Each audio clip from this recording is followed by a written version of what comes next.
आपण पाहत आहात BCCN न्यूज. देऊळघाट येथील फर्निचर दुकानावर वन विभागाचा छापा. 1.5 लाखांचा मुद्देमाल जप्त, दुकान मालकाविरुद्ध गुन्हा दाखल. बुलढाणा वन विभागाच्या पथकाने आज 4 फेब्रुवारीला देऊळघाट येथील एका फर्निचरच्या दुकानावर छापा टाकून अवैध सागवानासह सुमारे 1.5 लाख रुपयांचा मुद्देमाल जप्त केला आहे. बुलढाणा तालुक्यातील असलेल्या अनेक फर्निचरच्या दुकानांमध्ये अवैधरित्या सागवानचे फर्निचर बनवून विकले जात असल्याच्या तक्रारी वन विभागाला प्राप्त झाल्या होत्या.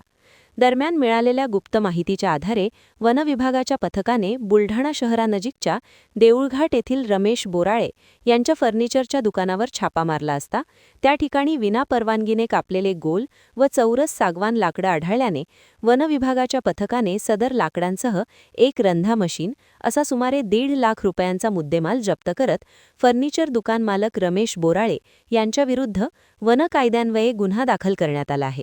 सदर कारवाई वनपाल प्रदीप मुंढे, वनरक्षक SB कराड, वनरक्षक समाधान झोटे, चालक संदीप मडावी, प्रवीण सोनवणे, पवन वाघ, दीपक सोनवणे, रवींद्र तायडे यांनी पार पाडली. या कारवाईमुळे परिसरातील सागवान तस्करांमध्ये भीतीचे वातावरण पाहायला मिळत आहे.